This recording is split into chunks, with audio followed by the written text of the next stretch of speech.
يئن من الجراح ويعلو صوته من البكاء ويرتفع آهاته من الألم دون جدوى ودون مسؤولية من هذه المؤسسات الدولية. إننا في نقابة الصحفيين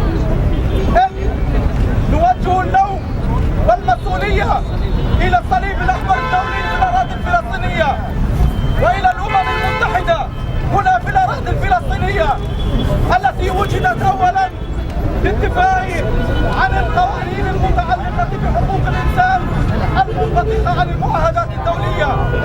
إن هذا الانتهاك الصارم يقول بأن هناك إمعانا واستسهالا من هذه المؤسسات للتصريح بقتل محمد القيق. لم نعد بمكان للمحاباة. إن كل الذين هم موجودون في الأراضي الفلسطينية للحفاظ عن المواثيق المتعلقة بحقوق الإنسان في الأراضي الفلسطينية يتحملون كامل المسؤولية.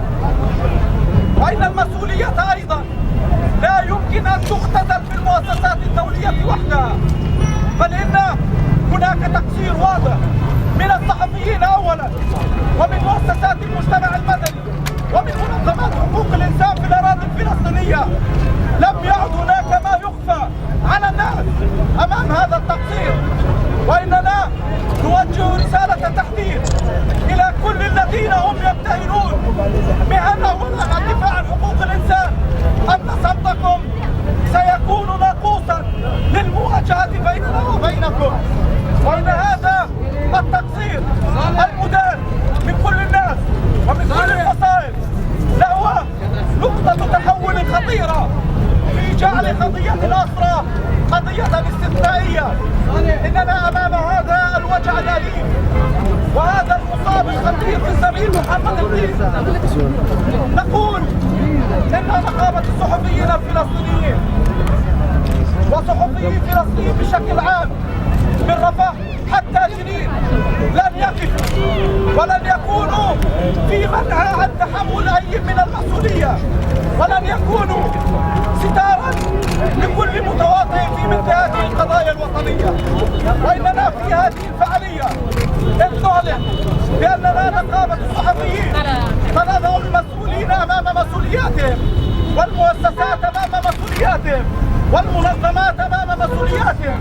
ومن هذا المنطلق نوجه رسائلنا إلى كل الناس عليهم أن يصحوا من هذه الغيبوبة المتعلقة بقضية كل الأسرى وليس فقط الزميل محمد القيق.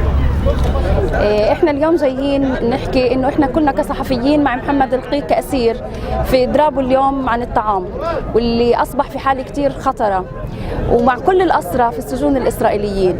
احنا كصحفيين بنطالب بالاحتلال بانه يفرج عن محمد القيق، وبنطالب كل المعنيين بالسلطة الوطنية الفلسطينية وبالفصائل وكشعب انه يهتموا اكثر بالقضية وانه يكونوا موجودين على مقدمة الشعب المتضامن، وانه هناك تمارس ضغوط على الكيان الإسرائيلي بانهم يفرجوا عن محمد القيق ليفك اضرابه عن الطعام. نحن بتضامن مستمر مع زميل الصحفي محمد القيق. هذه الوقفات هي داعمة لصمود وقوة زميلنا الذي يتحدى بالجسد عن جهية هذا العالم الذي ينظر إلى الصحفي الفلسطيني بأنه صحفي درجة ثانية. إن محمد القيق يدافع بجسده عن إنسانيته، إن محمد القيق يدافع بإضرابه عن حقه في الحياة، محمد القيق يدافع عن حريته كصحفي وكإعلامي في فلسطين. إن المجتمع الدولي والإنساني ينظر إلى محمد القيق نظرة غير النظرة ينظرها لصحفيين العالم. محمد القيق 85 يوما الآن يضحي ويدافع بجسده عن حقه في الحياة. إن قضية محمد القيق هي قضية إنسانية من الدرجة الأولى. محمد القيق يردد دائما أنا صحفي، فمن حق الصحفي أن يعبر عن رأيه، من حق الصحفي أن يتحرك بحرية. محمد القيق يدافع وما زال وسيستمر بالدفاع عن هذه القضية ويدافع عنا جميعا، والمطلوب منا كصحفيين الوقوف بقوة بجانب محمد القيق ودعم صموده ونشر خطه وحدثه إلى كل العالم. إن محمد القيق هو نموذج حي لقضية إنسانية، ونطالب المجتمع الدولي أن يتدخل ويطالب الإفراج عن زميلي الصحفي محمد القيق ان رهان محمد القيق هم خسروا الرهان، ومحمد كسب الرهان بصموده وبتضحيته من اجل المطالب الانسانيه، هو كسب الرهان، والمجتمع الدولي كله خسر الرهان امام صمود زميلي الصحفي محمد القيق. الاعلام الفلسطيني قام بدوره ولكن ليس بالشكل المطلوب، لكن المطلوب من المؤسسات الرسميه الموجوده في السلطه الفلسطينيه ان تطالب وبقوه وتتخذ اجراءات للعمل على الافراج عن الزميل محمد القيق. نحن بدورنا نقوم، نحن داعمين بشكل يومي كاعلاميين فلسطينيين، وهنا مطالبه للاعلاميين في العالم كله الذين يطالبون بشكل يومي بحريه الاعلام، والذين طلبوا دائما بالانسانيه ان يقفوا بجانب زميلنا الصحفي محمد القيق، لانه يدافع عن قضيه انسانيه من الدرجه الاولى.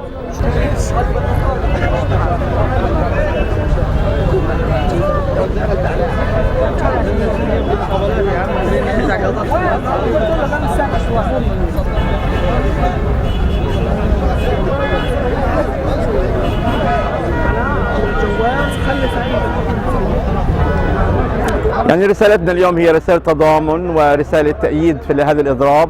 هذه مثابة صرخة للعالم أجمع على أن الأسير القيق ليس لوحده، هو معه وخلفه جميع أبناء شعبنا الفلسطيني بغض النظر عن انتماءاتهم والسياسية والاجتماعية. هذه الرسالة نقول نحن لا نحمل فقط قوات الاحتلال الإسرائيلي المسؤولية، ولكننا نحمل أيضا إلى جانب قوات الاحتلال كل الجهات الدولية الصامتة عن ما يتعرض له الأسير الصحفي محمد القيق. هنا نقول وبكل وضوح اطلقوا سراح هذا المناضل، هذا الصحفي الحر، حتى لا يتم استشهاده داخل السجن. في حال استشهاده فإن الأمور لن تكون بعدها كما هي قبلها.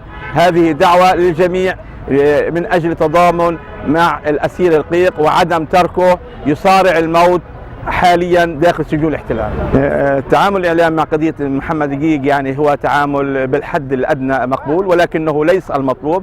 نريد أكبر حملات إعلامية متواصلة من أجل الضغط وفضح الجريمة الإسرائيلية المتواصلة بحقه.